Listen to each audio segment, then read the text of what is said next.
민수기 여러 날 동안 함께 읽어왔는데, 그에 비하면 신약의 서신들은 편지이기 때문에 그렇게 길지 않습니다. 하지만 그 내용에 있어서는 대단히 풍성한 내용들, 압축적인 많은 중요한 내용들이 이 편지 안에 담겨 있습니다. 그래서 우리가 이런 서신서들을 읽을 때는 좀 더 주의를 기울이고 말씀을 또박또박 자세히 생각하면서 읽는 자세를 갖는 것이 중요하겠습니다.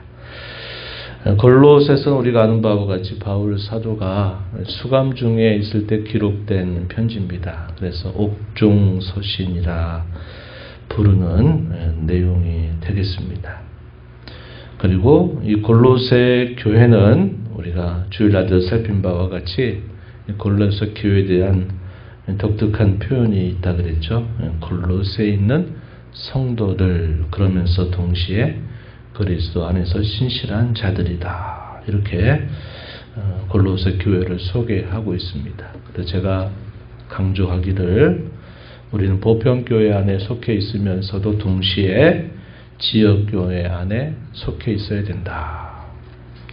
코로나 시대를 한 3년 정도 보내고 나면서 많은 신자들이 이런 지역교회에 속하는 일들에 굉장히 멀어졌습니다. 온라인이나 인터넷, 온라인으로 이렇게 예배를 하는 것에 익숙해지다 보니까 자신이 지역교회 소속을 두지 않고 그저 이렇게 신앙생활을 하는 사람들이 많아졌는데, 이것은 온전한 모습이 되지 못한다는 겁니다. 모든 교회마다 코로나 시대를 지나면서 예배당에 출석하지 못하고 이제 예배당에 출석하는 정상적인 데까지 하나님이 회복하도록 인도해 주셨는데, 아직도 예배당에 출석하지 않는 신자들도 대단히 많다는 겁니다. 그래서 교회는 이렇게 내가 방문하듯이 왔다 갔다 하는 그런 것이 아니라 내가 반드시 소속감을 두고 속해서 신앙생활을 해야 된다는 것을 제가 강조한 바 있습니다. 이 중요한 사실이다 하는 거죠. 인사말을 이렇게 건네고 나서 바울 사도는 이제 오늘 읽은 본문 3절부터 길게 14절까지 사도의 기도하는 내용들을 소개해 줍니다. 기도의 내용은 크게 두 부분이었어요. 하나는 뭐냐면 감사입니다. 감사. 우리가 감사절을 맞이하여서 생각했던 부분이에요. 사도가 기도하는 중에 표현했던 첫 번째가 감사의 부분이고, 두 번째가 간구의 부분입니다. 그래서 우리가 하는 기도는 크게 두 부분으로 나누면 감사와 간구로 이루어지게 돼 있어요. 감사는 말 그대로 하나님께서 우리에게 베푸신 그 은혜에 대하여 우리가 그 은혜를 찬양하고 고백하는 그런 내용들을 담고 있는 것이고, 간구라고 하는 것은 우리가 꼭 하나님 앞에 아뢰을 것들을 표현하고 있는 내용이 되는 겁니다. 그래서 기도의 내용은 이렇게 크게 나누면 감사와 간구다. 여러분들이 기도하실 때도 항상 이런 두 부분을 염두에 두고 기도를 항상 하는 것이 중요합니다.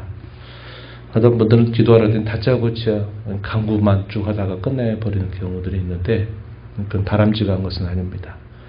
하나님께서 내게 어떠한 은혜를 주시고 우리에게 또 교회에 또 이 나라와 민족에 베푸신 은혜를 늘 감사하면서 그 하나님 앞에 감사로 영광을 돌리고 우리 필요를 아뢰되, 주께서 우리에게 가르치신 바와 같이 우리의 간구는 먼저 하나님 나라와 그의 뜻과 의를 구하고 또 아버지의 이름이 거룩히 여김을 받으시도록 먼저 기도하는 자세, 그리고 나중에 우리에게 꼭 필요한 우리의 삶의 필요를 하나님께 알려드리는 방식으로 기도의 순서를 잘 구성하는 것이 좋습니다. 그래서 이렇게 우리가 이런 기도의 모범을 사도의 모습을 통해서 배울 수 있다. 감사하는 내용에 관해서는 1절부터 8절에 소개되어 있습니다. 바울 사도는 골로새라고 하는 지역에 한 번도 방문한 적이 없었다 그랬죠. 그를 찾아왔던 에바브라라고 하는 신실한 동역자를 통해서 골로새 교회가 세워지게 되었다고 하는 소식을 들었고, 또 골로새 교회가 특별히 안고 있는 당시의 문제가 무엇인가를 듣고서 바울 사도가 옥중에서 이 골로새서를 기록하게 된 것입니다. 문제의 내용은 우리가 뒤로 가면 골로새 교회에 이런 문제가 있었구나 하는 것을 우리가 확인할 수 있게 되겠고, 에바브라라고 하는 인물은 골로새 교회의 목회자일 뿐만 아니라 인근에 있는 라오디게아 교회 그리고 히에라볼리 교회를 설립한 인물로 우리가 볼 수 있다 하는 것입니다. 감사하는 내용은 어떤 것입니까? 그들이 주님을 향한 믿음이 신실하다. 또 성도들을 향한 사랑이 그게 분명히 잘 드러나고 있다 하는 것에 대한 이야기. 하늘에 쌓아둔 소망으로 인하여 그들이 그 소망을 가지고 살고 있다 하는 그런 이야기를 들으면서 믿음과 사랑과 소망에 대하여 들은 것으로 인해서 늘 기도할 때마다 하나님 앞에 감사를 올리게 된다. 이렇게 말합니다. 이런 믿음과 사랑과 소망이 어디로부터 나왔느냐? 그것은 복음 진리의 말씀을 듣고 그 말씀의 능력이 그들의 삶 속에 나타나게 되면서 이렇게 된 일이다. 이렇게 소개를 해줍니다. 이것은 골로새 교회만의 독특한 사항은 아니고 사실 모든 교회가 갖고 있는 공통성이다 하는 사실입니다. 복음의 능력, 그것이 사람을 변화시켜서 믿음을 가지고 사랑을 가지고 소망을 가져가도록 하나님이 이끌어 가신다 하는 사실입니다. 그들이 말씀을 들을 때에 그들이 가장 좋은 반응으로 반응한 것인데 6절 앞부분에 보니까 이 복음이 너희에게 이름에 복음을 듣고서 그 복음 안에 나타나는 하나님의 은혜를 깨달은 날부터 열매를 맺어 자라고 있다. 이렇게 사도가 분명하게 말해주고 있습니다. 복음을 듣는 그런 자세, 그 복음에 대한 합당한 자세, 반응, 바로 이것이 이와 같다라는 사실을 오늘 우리에게도 가르쳐 주고 있는 것입니다.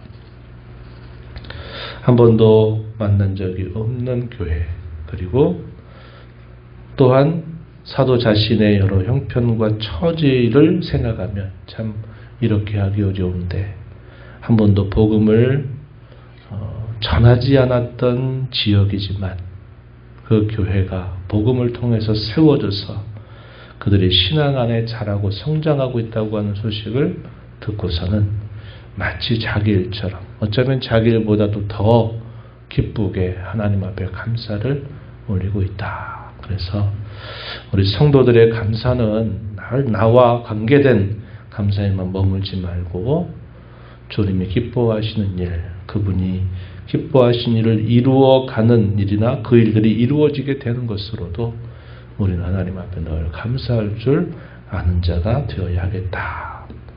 이런 자세를 가져야 되겠고, 사도가 기도 가운데 간구하는 내용은 9절부터 14절에 기록이 되고 있습니다. 사도는 기도하기를 그치지 않고 계속 구한다고 말하면서 사도가 갖는 그 기쁨, 그가 갖는 보람이 무엇인가를 잘 보여주고 있습니다. 복음을 받고 그 복음을 따라서 하나님의 은혜를 깨닫고 자라가는 그들의 모습을 보고 듣는 그것은 사도에게 있어서는 비할 수 없는 큰 기쁨이 되고 보람이 되는 것을 우리에게 보여주고 있는 것입니다. 그가 강구하는 내용을 크게 두 가지로 정리하자면 9절 하반절에 보면 모든 지혜와 총명 안에서 하나님의 뜻을 아는 것으로 채워주시기를 간구한 겁니다. 에베소서의 내용과 많이 비슷한 내용들을 포함하고 있어요. 그래서 여기 보면은 뭐라고 그가 이 골로새 교회 성도를 위해서 기도하느냐. 하나님의 뜻을 아는 것으로 충만하게 해달라고. 기도하는 내용입니다. 두 번째 중요한 간구는 10절 상반절에 이어지는 말씀에 보면 합당하게 행하여서 주님을 기쁘시게 해달라. 기쁘시게 하도록 그들의 삶을 이끌어달라. 이렇게 기도하는 겁니다. 하나님의 뜻을 채우고 그 뜻을 따라 합당하게 행하여서 주님을 기쁘시게 하는 교회가 되도록, 그런 성도가 되도록 기도하기를 그치지 않고 있다. 이렇게 말해주고 있는 겁니다. 그 나머지의 설명들, 10절 하반절부터 쭉 소개되고 있는 내용들은 굉장히 중요한 내용들인데 간단하게 정리를 하면 무엇으로 우리가 주님을 기쁘시게 할 수 있을까? 그에 대한 소개를 해줍니다. 선한 일에 열매를 맺어가는 일, 하나님을 아는 것에 끊임없이 자라가는 것, 복음의 능력을 통하여서 여러 어려움과 시련들이 있을 때 잘 견디고 참아내는 것들, 그리고 하늘 아버지께 늘 감사하는 것들, 이것이 곧 주님을 기쁘시게 하는 것이다. 이렇게 소개를 해줍니다. 흑암의 권세에서 건져내서 그의 사랑의 아들의 나라로 신분을 옮겨주시고 성도의 기업의 참여자가 되게 하신 이 하나님의 은혜에 관하여 늘 감사하면서 살아가는 것으로 주님을 기쁘시게 하는 교회 성도가 되게 해달라. 이렇게 사도가 당부하고 있는 겁니다. 사도 이러한 강구는 오늘 저와 여러분이 우리가 속해 있는 교회를 위해서 또 교회에 속해 있는 성도들을 위해서 기도할 모범적인 기도의 내용들을 구성해주고 있다 하겠습니다. 그래서 우리가 이러한 내용들을 잘 우리의 마음에 담아서 하나님 앞에 늘 간구할 때 우리가 이루는 교회가 또 성도들이 하나님의 뜻을 늘 아는 것으로 충만하도록 그 뜻을 행하여서 우리 주님을, 우리 하나님을 기쁘시게 하는 교회와 성도가 되도록 우리가 쉬지 않고 기도해야 되겠습니다. 그 주님이 어떤 일을 이루시는가? 그 주님은 창조하신 하나님이시다. 15절부터 23절에 아주 중요한 내용들인데요.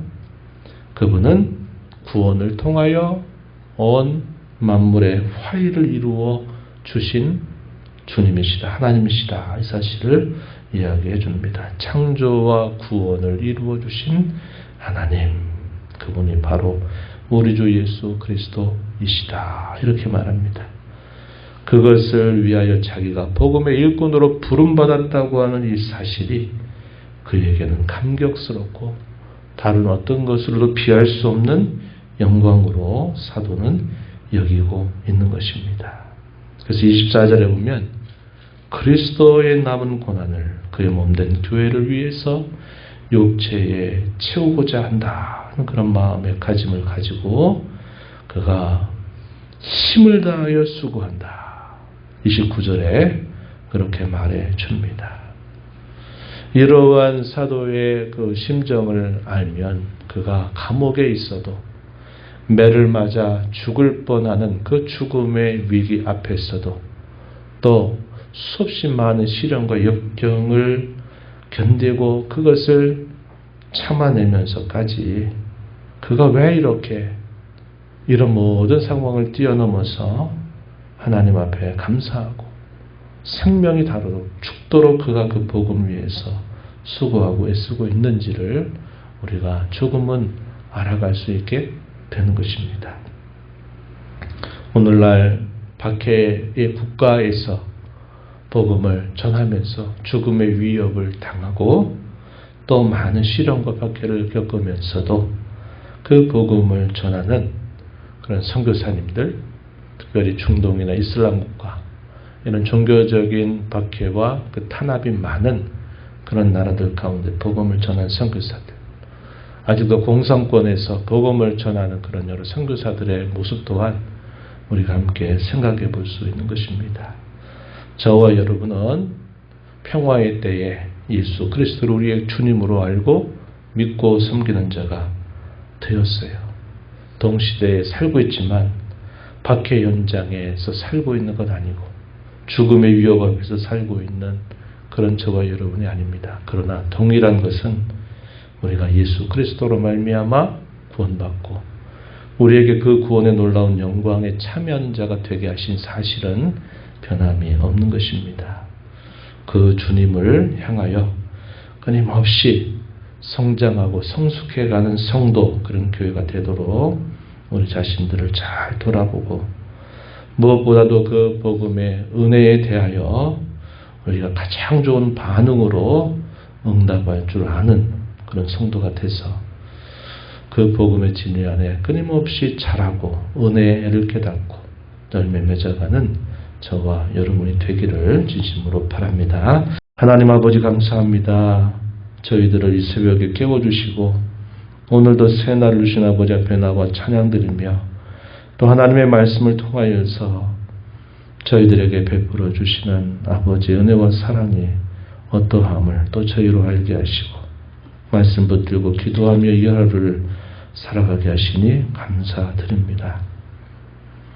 한 번도 대면한 적이 없는 성도들일지라도 그들이 복음을 듣고 하나님의 은혜를 깨달은 날부터 끊임없이 자라가면서 확고한 믿음을 가지고 성도를 향한 사랑의 실천의 모습을 보이며 하늘에 쌓아둔 소망을 가지고 살아가는 그 모습을 볼 때 사도는 그것으로 인하여 기뻐하고 감사하고 그들이 하나님의 뜻을 아는 것으로 충만하게 되고 그 뜻을 행함으로 하나님을 기쁘시게 하는 자가 되기를 간구하고 있음을 살펴보았습니다.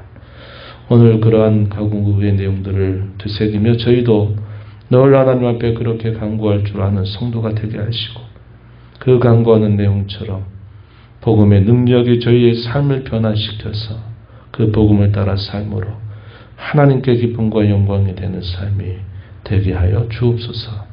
은혜의 보호자 앞에 나와 아버지 은혜를 구하는 모든 심령들의 간구를 기울여 주시고 응답하시기를 바라며 예수님 이름으로 기도하옵나이다. 아멘.